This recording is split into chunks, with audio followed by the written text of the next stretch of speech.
3 yards and a cloud of dust. In West Texas, the dust isn't hard to come by. Neither are the yards. Good evening, West Texas. I'm Sean Humphrey. Juggernaut running backs from the Permian Basin have been terrorizing Concho Valley teams all season. I don't know what they're feeding these kids, but freight trains take diesel fuel. For 2 consecutive weeks, the Central Bobcats have gotten the short end of the stick. Meet Elijah McCoy. He's committed to UTEP. These were just dozens of his 360 yards in last week's game, and just a few out of 7, count them, 7 touchdowns. Kid says he's a 3-star recruit. I don't believe him. The senior only has opponents on the football field, so he had no interest in friendship a few weeks ago. I know Wolforth isn't in the Concho Valley. It's in the South Plains. I just wanted to make that joke. 2 weeks ago, it was a junior. The Bobcats lost a close one to Gavin and the Permian Panthers. This kid's on a steady diet of brisket, beans, and diesel fuel. Before district play started, he had already eclipsed 1,000 yards for the season. Despite a tough loss to Midland Legacy last week, Gavin hasn't had a single game under 150 rushing yards. Meanwhile, in Wink, sophomore Kemyd Faciane plays for Ethan Purcell's Wink Wildcats. An injury kept him out last week, but a few weeks ago, Kahoma couldn't catch him. 292 yards and 4 touchdowns against the Bulldogs. The Orange Blur has 2 more seasons to get away from defenses in our region, and I like his chances.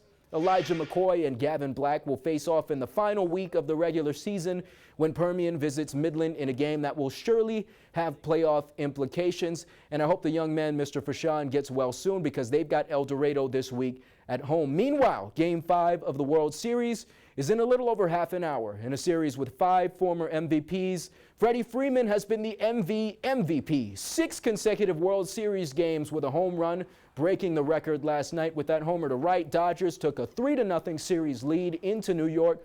But baseball and charcuterie went together in Game 4. Anthony Volpe, grand salami. Yankees would lead the rest of the way. Garrett Cole will face Jack Flaherty in about 40 minutes. Bronx Bombers hope to stay alive and be glad I spared you from a Bee Gees reference.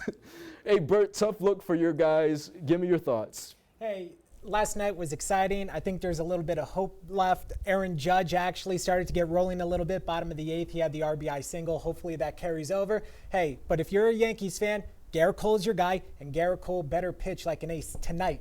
What'd you make of the guys trying to steal the foul ball from Mookie Betts? I got no time for that. I mean, those guys are hooligans, and they got kicked out from the game, and rightfully so. I don't know if they have a lifetime ban or anything like that, but I don't appreciate it, and you're a Dodgers fan, so I'm sure you got Mookie's back. Well, I thought it was kind of funny. I don't know if I'm allowed to think it's kind of funny, but the visual of a guy with a determined look on his face trying to literally pry his glove apart and knock the ball from his hand, and then you see his quotes after the game. He basically was like, man, you know what? It's the World Series. I just had to do what I had to do. Don't condone it, don't support it, but I will laugh at it, Bert. He's friends with Rob Gronkowski. They went to college well. together. The dude played college hockey. That's crazy. Something about in those Arizona. Guys. In Arizona playing college hockey, but dude's got all his teeth somehow. Yeah.